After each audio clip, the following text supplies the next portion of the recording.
الحمد للہ رب العالمین والصلاة والسلام علی خیر الخلق محمد وعلی آلہ واصحابہ اجمعین۔ محترم حضرات،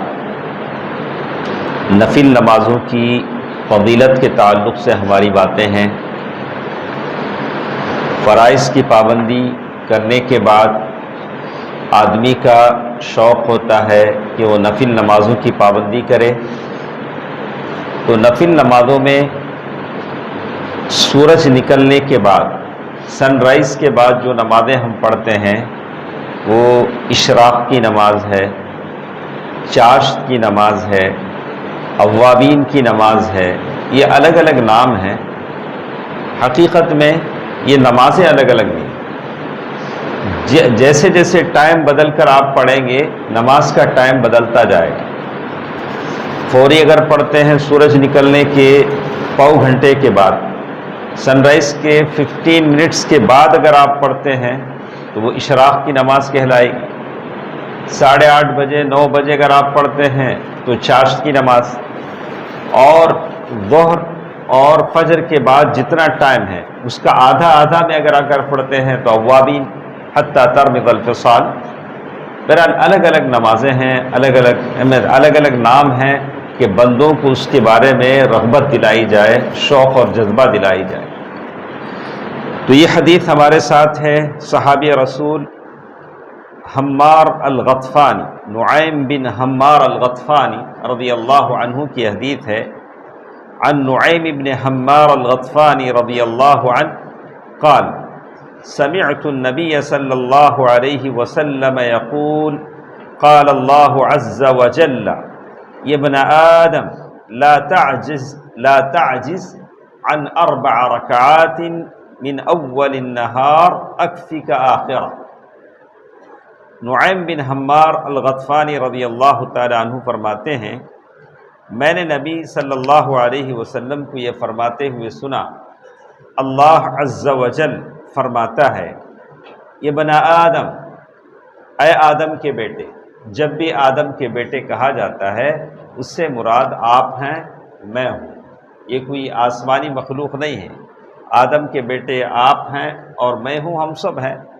اے آدم کے بیٹے، لا تعجز عن 4 ركعات من اول النهار اکفک آخرہ، تو دن کے شروع میں یعنی سورج نکلنے کے بعد تو دن کے شروع میں 4 رکعت سے عاجز نہ، یعنی 4 رکعت پڑھنے سے اپنے آپ کو عاجز نہ سمجھ، اللہ کے لیے 4 رکعت پڑھ دیا کر، تو میں دن کے آخر تک تجھے کافی ہو جاؤں گا۔ اللہ کا وعدہ ہے، دن کے شروع میں اگر تو 4 رکعت نفل پڑھ لے تو دن کے آخر تک جو ہموم، بلائیں، مصیبتیں، فکر و احزان، ملال، جو کچھ بھی آنے والا ہے میں اسے سنبھال لوں۔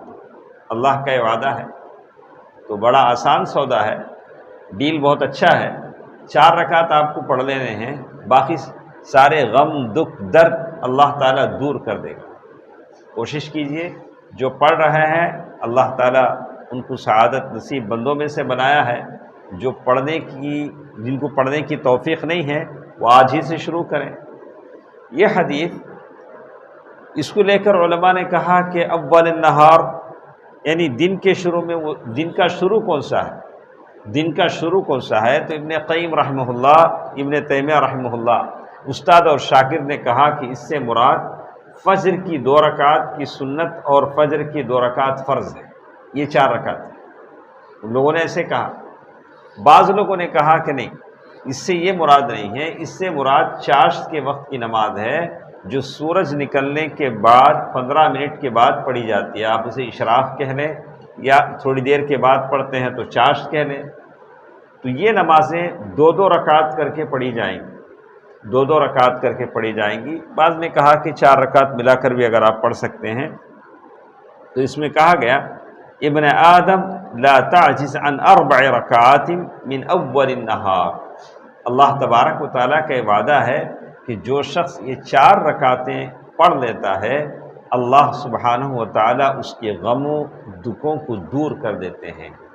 تو کوشش کریں کہ جیسے اللہ کے نبی صلی اللہ علیہ وسلم نے اور ایک حدیث میں فرمایا، من صلی صلاۃ الصبح فإنہ فی ذمۃ اللہ عز وجل، جو شخص فجر کی نماز پڑھ لیتا ہے وہ اللہ کی گارنٹی میں آ جاتا ہے۔ جو فجر کی نماز نہیں پڑھتا اسے اللہ کی گارنٹی حاصل نہیں ہوتی، جہاں چاہے مرے جیسے چاہے مرے، لیکن جو شخص فجر کی نماز پڑھ لیتا ہے اسے اللہ تعالیٰ کی ضمانت حاصل ہو جاتی ہے۔ تو اللہ تعالیٰ سے دعا ہے کہ اللہ سبحانہ و تعالیٰ مجھے اور آپ کو اس 4 رکعات کی نماز ادا کرنے کی توفیق دے، جو ہمارے دکھوں، مصیبتوں، حزن و غم کا علاج ہے۔ اللہ تعالیٰ ہم سب کو توفیق دے، آمین۔ والسلام علیکم ورحمۃ اللہ وبرکاتہ۔